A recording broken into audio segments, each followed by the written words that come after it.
Listen-only mode. Hello everyone and welcome to our webinar today. Now before we get started and before I introduce our presenter for today, can I please check with you that you can see my screen and hear me okay? If you can see my screen and your audio is fine, please type in yes in the dialog box at the bottom of your screen.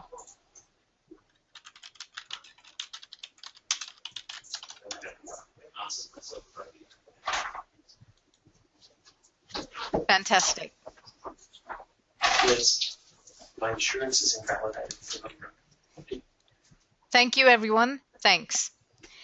So today's session is meeting your teacher training needs through Cambridge English teacher resources. And to present this session, we have Dave Fox from Lexis with us today. Dave is the training manager at Lexis Centres, and he's worked in the ELICOS industry for the last 15 years.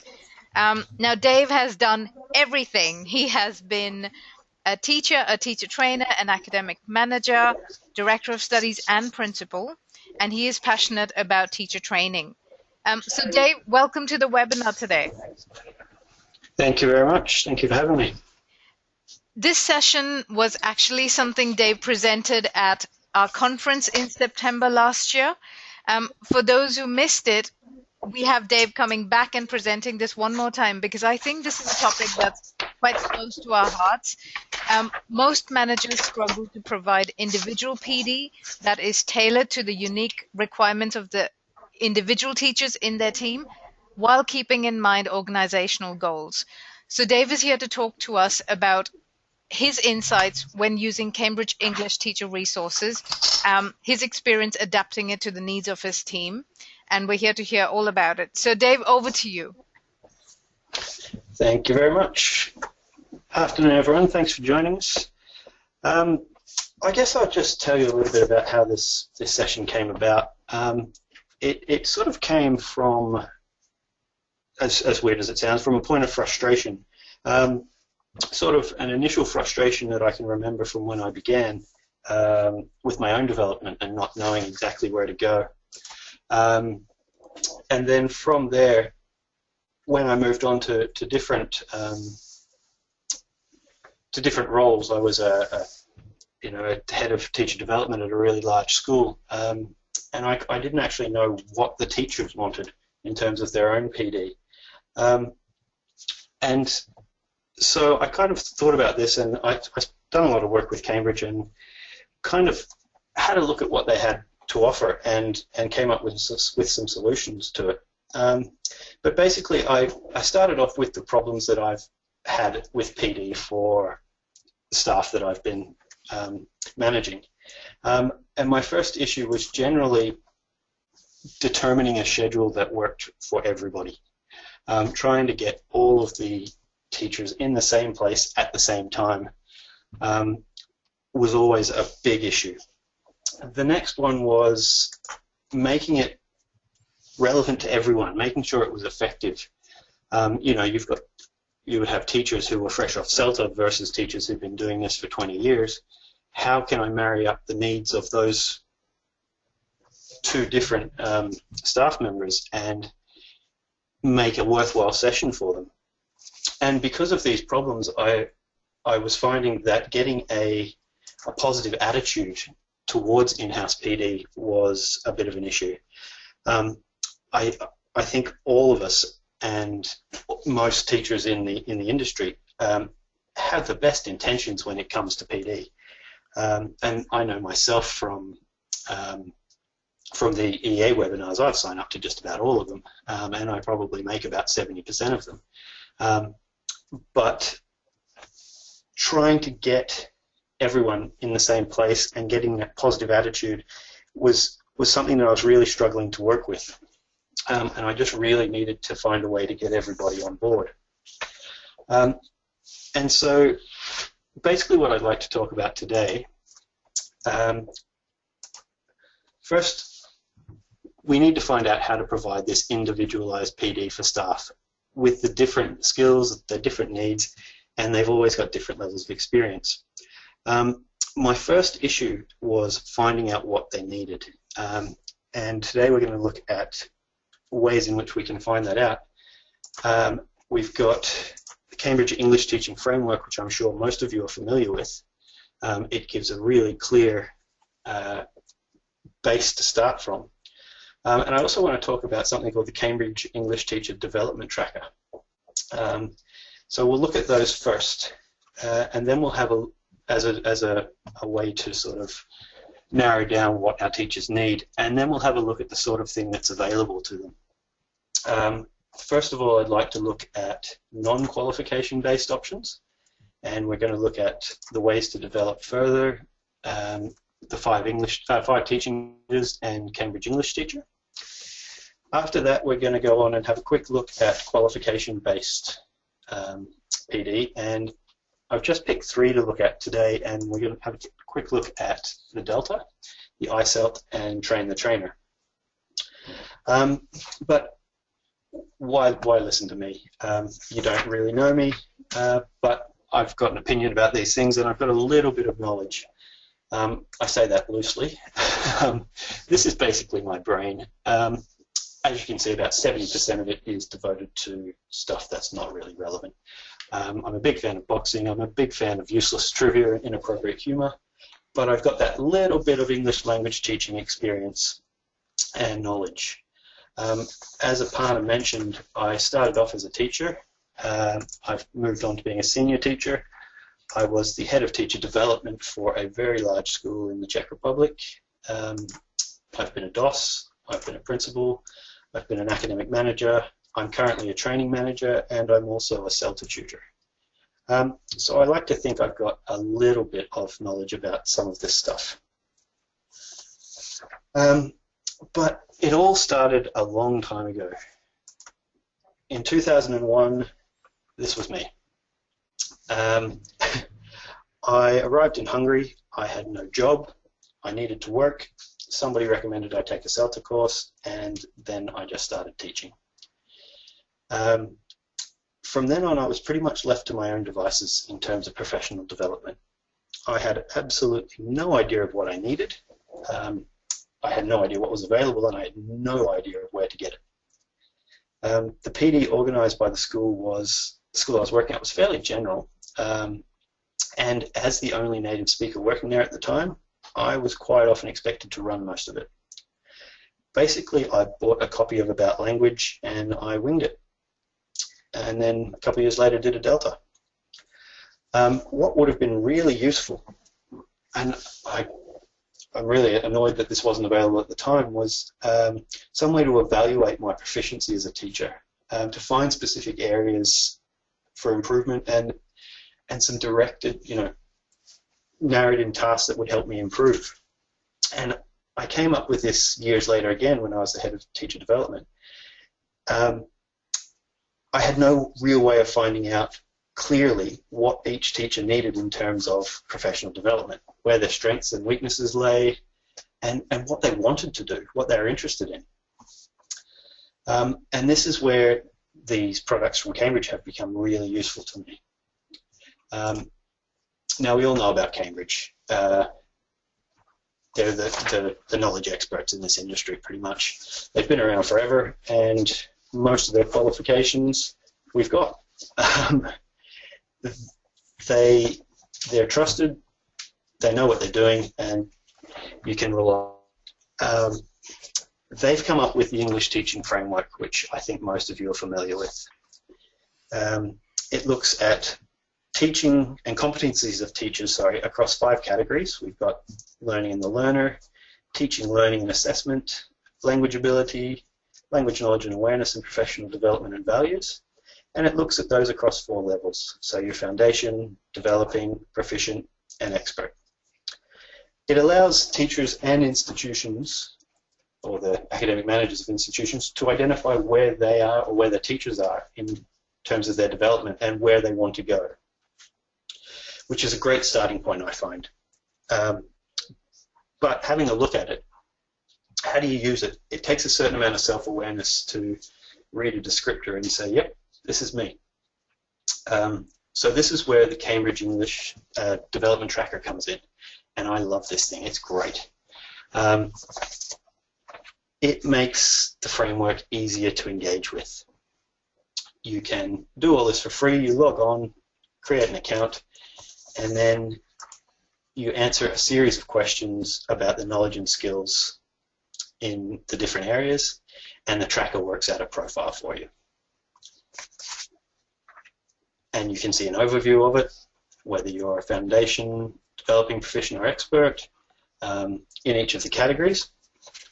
Or you can look a bit more in depth and look within the categories and where your skills are in that area. My favorite bit about this, though, and this is from an academic manager point of view, is that teachers can share this profile, their own profile, with a reviewer. And what I've done in the past is have teachers share it with me as a manager, and then I can look at all the profiles alongside each other and make an informed decision about what to plan in my professional development program. For this presentation, I've just invented, 3 teachers at different stages of development. We've got the inexperienced teacher, someone with fresh off CELTA. We've got someone with roughly 3 years experience, and then we've got someone who's done a Delta and has loads of experience. Super duper teacher. Now, I found this to be ridiculously useful once I can convince staff to do it. There's usually a little bit of an issue with buy-in, but once you can convince them of the value of it, you have a much better idea of their needs and wants, and then you can plan the PD schedule, and even better, you can see which teachers can help you in delivering it. So these 2 things, the framework and the tracker, help us to find out what we want and what we need, or what our teachers want and what they need. But then we need to find some resources to work with. So let's start with the non-qualification based ones. And I love this because, let's face it, they're free or as good as. And that's a big thing for an individual teacher looking at this, or for an institution who's got to pay for their development program.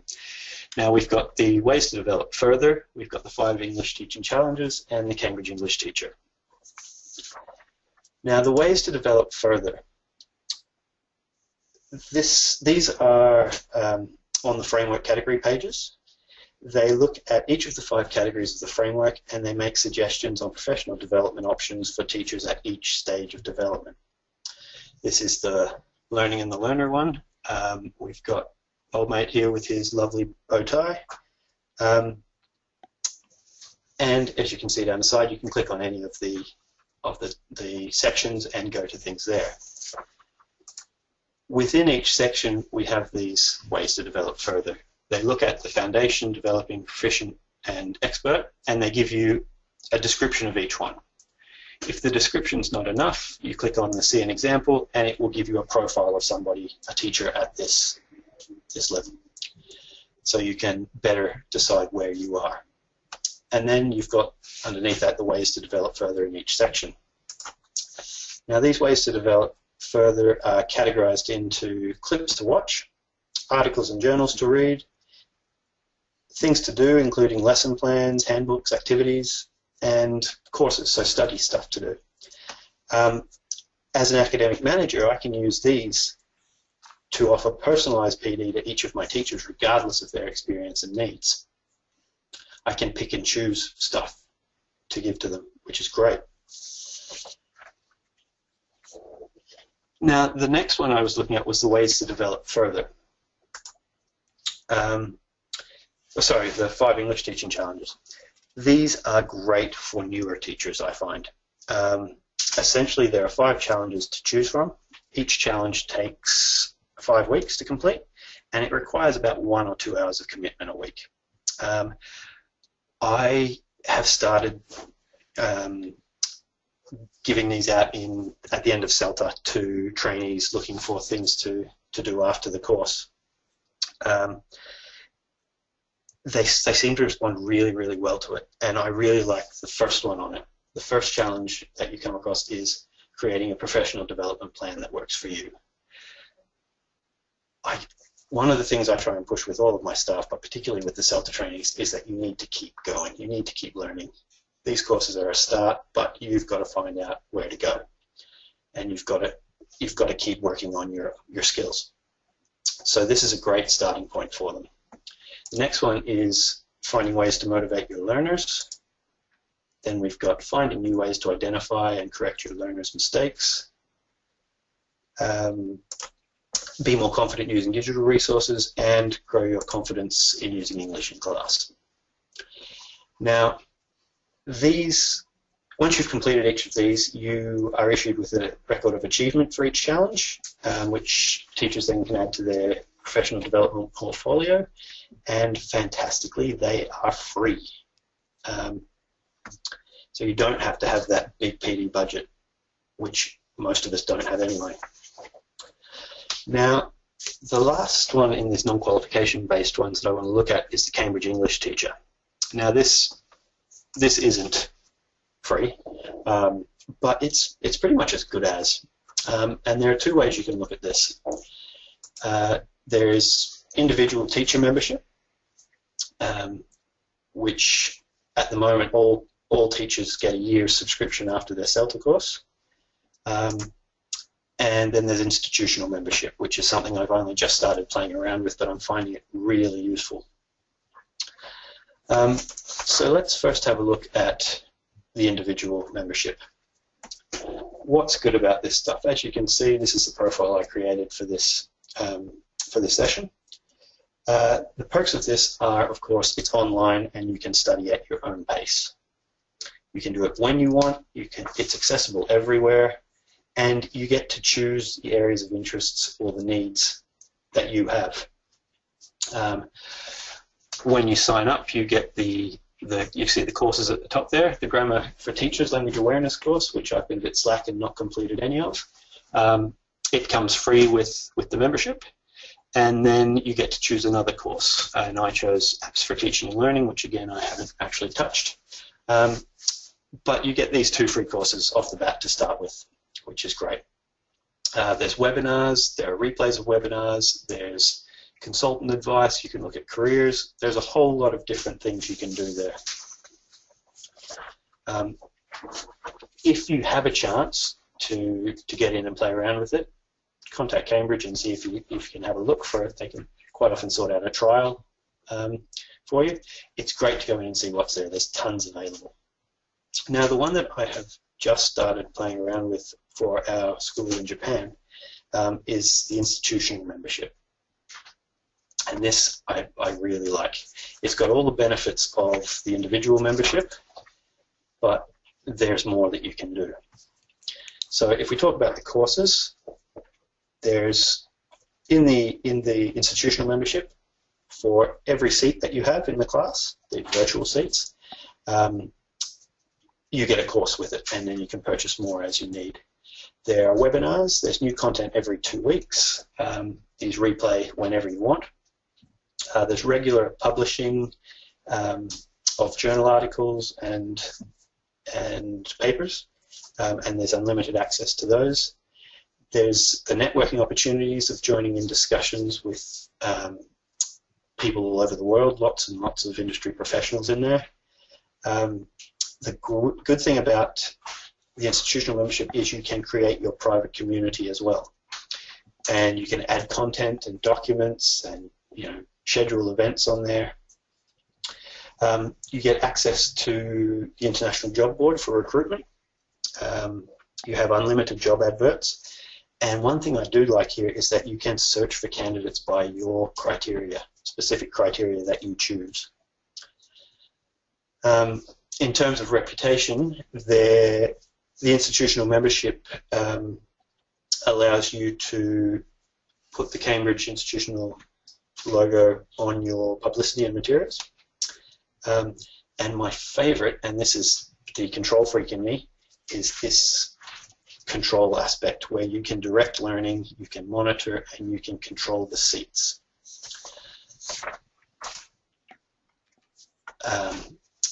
Yeah, this is one of my favourite things. We all have that issue of how much can we invest in a staff member, or is that staff member going to stay? What happens with all of the time and effort we're putting into them? That's the brilliant thing about this, is the seats. Okay, you purchase an amount of seats. For the school in Japan, I think it was about $140 for 5 seats for a year, so it's next to nothing. And you allocate the seats to your teachers. They have to enter a password that you set, and then they can fill a seat. If the teacher leaves, you can refill it, which is fantastic. So you don't lose any of the benefits if a teacher's circumstances change and they leave. You also get to monitor the teacher's progress and their development. So you can see where they're going, how much they've done, whether they're applying themselves. You can see when they've logged in. It's a great way to be able to make sure that everyone is working towards the same goal.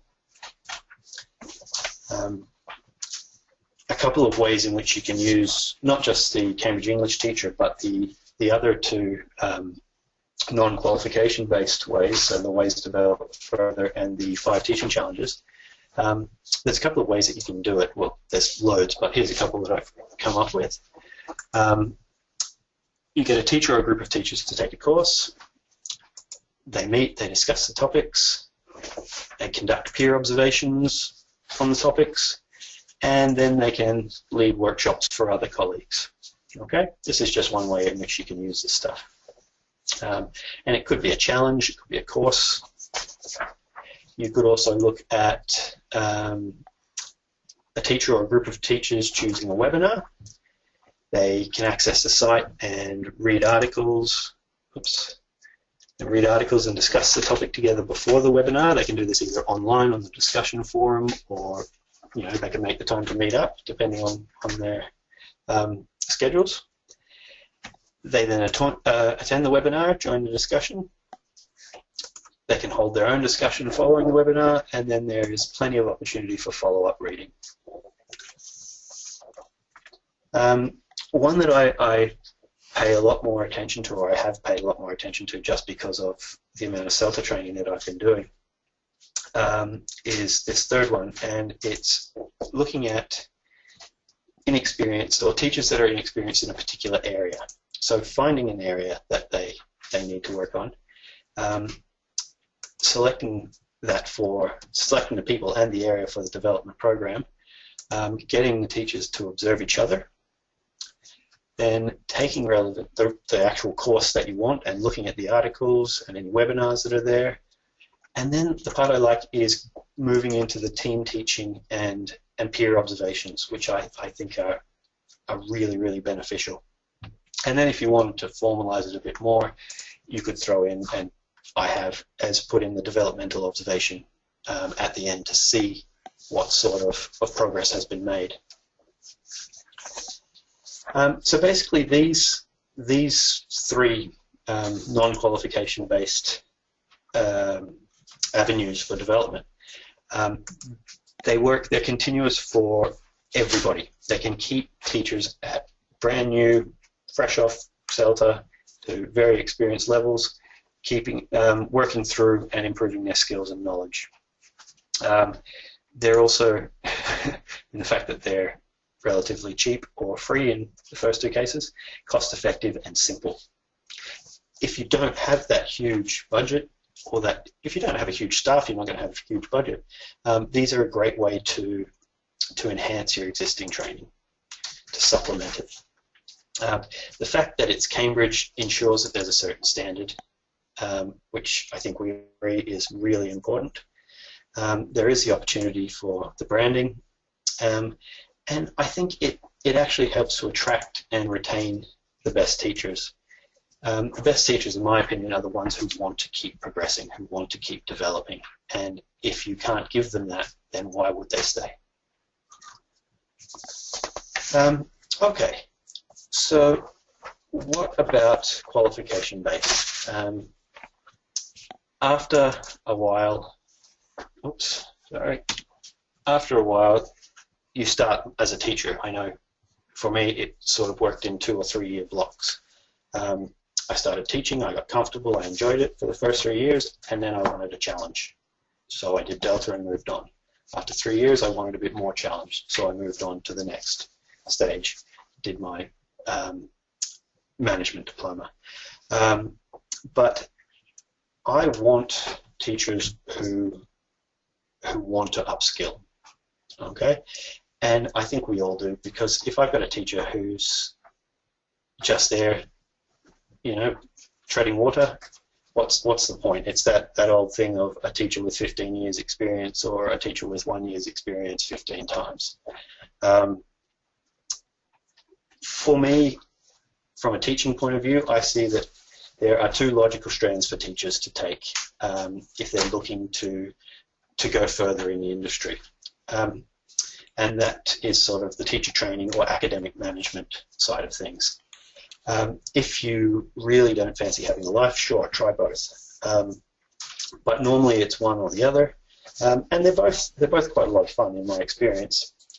But how do you get there? Just look on Google. There are a million different courses, and you know which ones to choose. Even just looking at Cambridge's one, there are a bunch there. Which one is going to get me where I want to go? I'd just like to look at 3 of them today, just to make it a bit simpler. I want to look at Delta because basically say I've done 2 fantastic courses. The best 2 courses I've ever done in my life are CELTA and Delta. But since we're all here at the moment, there's no point in talking about CELTA, so we'll talk about Delta. And I'd also like to look at ICELT and Train the Trainer because they're slightly different to any of the qualification, or they're for teachers in a slightly different area than what I'm normally used to, and I find them quite interesting. Now, Delta, I think most of us are aware of. It's for experienced teachers who are preparing for more senior roles. They're looking to either move into management, teacher training, or sometimes they just want to improve their skills and knowledge and stay in the classroom, which more power to them. It's now in a flexible modular format. Online and distance learnings are available, which is great. No longer do you have to go and either study for 3 months full-time or 9 months in the same place to do the whole thing at once. You can break it up into the 3 little modules. First module is your written exam, which is 2 90-minute papers, which is manageable. Module 2 is the portfolio of coursework. So this is where you write the assignments and you do your teaching practice. Most places offer this as sort of a 10-week course, unless you're doing the distance module. And module 3 is your extended assignment and teaching practice, and it can either be on an English language teaching specialism, or you can look to go into English language teaching management. I mean, most of us are aware of what Delta has to offer. I got to admit, I was a little bit shocked when I came back to Australia to find out how few people have Delta compared to what I was used to in Europe. I mean, I work for a company with, you know, over 100 teachers, and there's probably 4 of us, maybe 3 or 4 of us who have Deltas. And I think that's a bit of a shame because it is such a good course. I've never had a course that has prepared me so well for the classroom and for looking further into language and language teaching. The other one here we've got is the ICELT, so the In-Service Certificate in English Language Teaching. Now, this is a newer one from Cambridge, and it's for people who have either substantial previous ELT experience but very little practical training, or, and this is what I found it useful for, those who've been trained as primary or secondary teachers and are now needing to extend their skills to deal with English language teaching. And, you know, being with Lexis, who have schools in Asia, so we've got schools in Japan and Korea, and this is something that's coming up more and more. is that the teachers in those countries are finding they have to deal with English language teaching, which they never used to. And these courses are giving them the tools to do it. It's done part-time. It's a face-to-face course with teaching practice, so there are distance learning options available. There's written assignments and there are assessed lessons. There's 7 units in total, and they're either integrated or selected into a modular course depending on how the place is running it at the time. You get a certificate per module, so you don't have to take all of them at once, and then an overarching certificate when you've completed it. Another new one by Cambridge, and this is one that I quite like for staff development, is the Train the Trainer. This is to give people some experience in how to train teachers working in primary and secondary sectors to deal with English language teaching. It's 30 hours of contact time, 10 hours of preparation and post-course development. There's a portfolio of work to do and practical tasks. It will help improve the planning and delivery of the course of teacher training courses. It will give the staff member the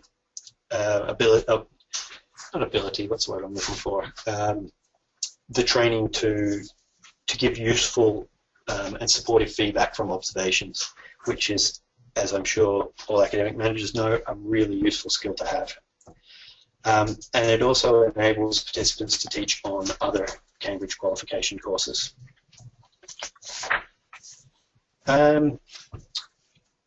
So basically, looking back at the teacher development side of things, we've got from Cambridge a bunch of courses that they can do, and we've got a bunch of support and things that we can get our teachers to do and help them to improve. All of these together, depending on your budget, will make for some really good, really strong, solid teaching staff. Okay, that's me. I think I've fallen a bit short there, but if anyone has any questions, now's a pretty good time.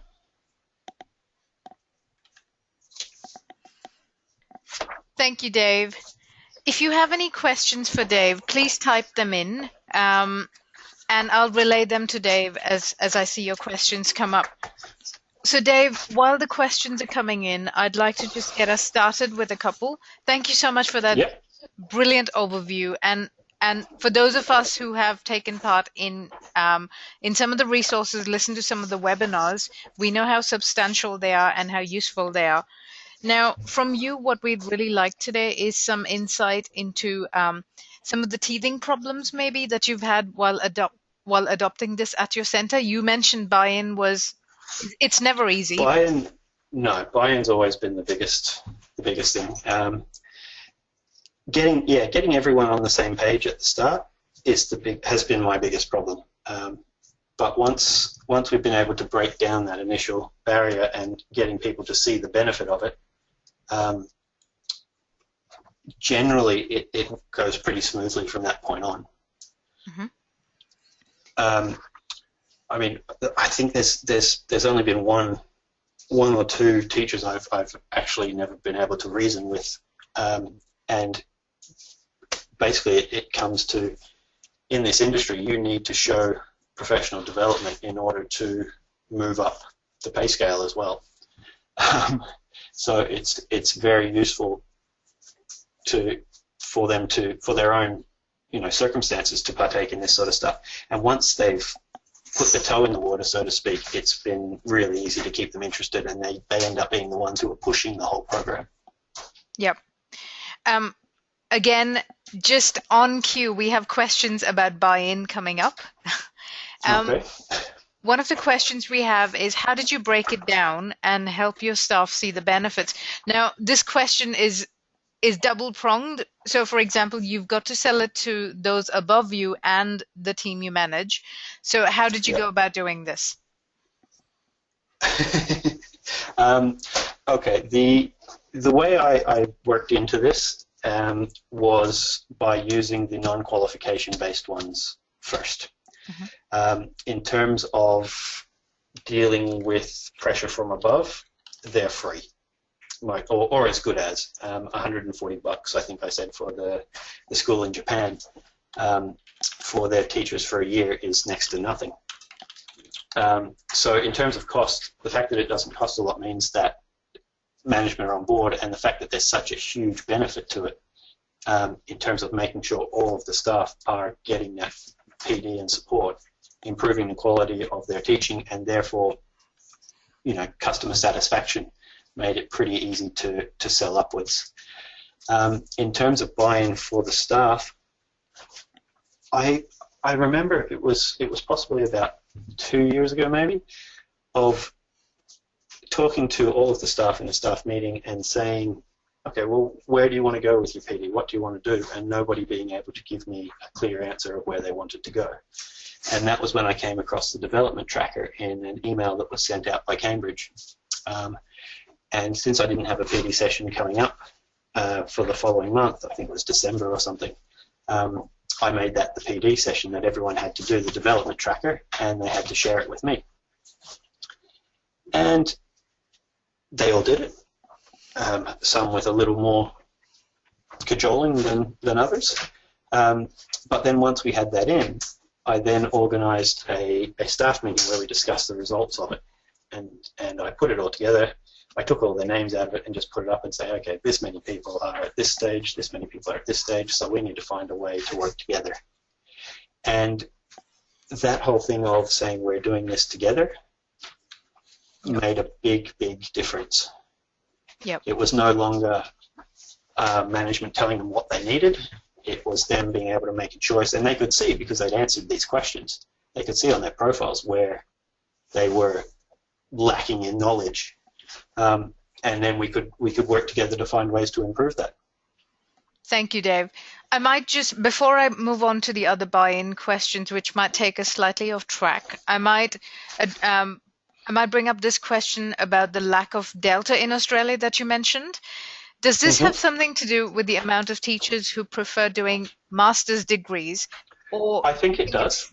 Or is it because of the lack of centres and information in Australia? Actually, that's a really good question. I actually think it's both. I have noticed since I've been back in Australia, and I've only been back in Australia, what, 3, maybe 4 years now, and even among CELTA tutors that I come across, MAs are far more prevalent than Deltas. It tends to be, in my experience, European has a strong Delta base, whereas Australia has a very strong MA base. And that's you know, good and bad. EMAs are fantastic in terms of depth of knowledge, whereas the Delta gives you that really practical grounding exactly in our industry. But then, that said, trying to find a Delta centre for a teacher in Lexus Brisbane, for example, you know, I can't afford to send her to Sydney for 10 weeks to do Module 2. So trying to find other ways around that, and there are other ways around that with the distance options. But yeah, I don't know if it's just the preference or whether it's a lack of centres, but I suspect it's a combination of both. I think probably because the industry here is so regulated in terms of government regulation, that MAs probably have a higher standing in that respect. Thank you, Dave. Just returning to the question of buy-in, we have a question here about what were the reasons for resistance or reluctance for teachers to become part of your PD plan? I think it's mainly for the reasons that I said right at the start, is trying to get something that works for everybody. Getting everyone in the same place at the same time. People have families, people have commitment, and then making sure that it's relevant to everyone. You know, I finished CELTA last month, teacher, I've been doing this for 22 years. Their needs are very, very disparate, but trying to find a way to balance that. I mean, up until now, I'd sort of, I've muddled along and I've differentiated in the PDs and tried to find things that will work for everyone. But it never quite got to that point where everyone walked out going, that was fantastic. This is really useful to me. I want to be back there next month. You'd get it from some people sometime and some people the next time, but never everyone all at the same time. Mm-hmm. So trying to make it, I think, effective and useful for everyone is the biggest issue with buy-in. Thank you, Dave. You mentioned earlier that nobody wants teachers that don't develop or are not focused on improving their skills and teaching. One of the questions we have is to do with how do you formalize that in terms of pay scales, for example, or do you have this written into contracts and job descriptions? What the need to improve, constantly undertake. Improve. Yes. Well, it's in the I can't remember if it's in the ICELT Act or wherever it is, but in the pay scales, if you look at it, teachers have to show development to move up a pay scale. Mm-hmm. That's the wording there. Sorry, what was the other part of that question? So is it in your enterprise agreement, for example, and then it's written into their job descriptions? No. It's written in the job descriptions that they need to take part in these. But to be honest, it's something that I, as a manager, generally get a feel for in the interview process. Yep. It's something that's become more and more important to me.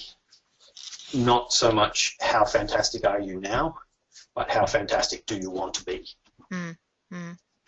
And I think the reason we're getting a lot of these questions from academic managers is because, again, it's to do with buy-in. It's to do with teachers wanting to do more or not wanting to do more, and how academic managers would approach that situation. So we're always looking for ideas to get our staff on board for different activities that we propose and design. One of the other questions... Wine helps. Wine helps. Okay, please Wine take. helps at the initial stages. Please take note. Wine helps. Now, one of the questions is also to do with observations, and yes, you have the tracker to assess the needs of the team individually and as a team. You mentioned peer observations as part of one of the ideas that you suggested. Mm-hmm. Are there more formal observations that follow to identify specific skills that teachers might need? It depends on how you look at it. I mean, most schools will have it, or most organisations, sorry, not just schools, will have it in there that their teachers are observed X amount of times per year. Mm-hmm. Normally, in places I've worked or programs that I've set up, one of those tends to be a standard observation to make sure everyone's teaching to the standard, and then after that, I'm generally a little freer with how we go from that. I'm a big fan of talking to the teacher beforehand. Say when I was at Lexus Sunshine Coast, saying, okay, we're doing 3 observations in the next 12 months. The first one is your standard observation, so I'm going to come in, I'm going to look for this, this, this, and this. But the next 2, what do you want to work on? You know, and have a look at the development tracker and where their strengths and areas for improvement lie, and then saying, okay, so motivating students. Let's focus on that for your next lesson, and meeting with them before the lesson, discussing ways in which they were going to increase student motivation or interaction or whatever they were planning on doing, then going and observing the lesson, and then having a dedicated sort of half-hour feedback session where we could pool ideas and try and come up with new ways or things that actually really worked, and how we could then take those things and spread them to the other teachers, forming the basis of workshops and swap shops. I get a bit over the whole observations are evil attitude from teachers, and I think you need to spend, as a manager, a bit of time breaking down that stress factor that's involved. And make them see that this isn't us checking on them. This is us trying to make their job easier. Dave, thank you so much for that. I think we had some fantastic questions today, and the overview was brilliant. Audience, please have a look at the Cambridge English Teacher Resources website. You've had a few samples today, you've had a few screenshots, but there is plenty of information available on the Cambridge website itself. If you have any other questions, please do send them through and I'll pass them on to Dave. So Dave, thank you again. And thanks My everyone pleasure. for Thank taking the you. time to attend today. Thank you very much. Goodbye.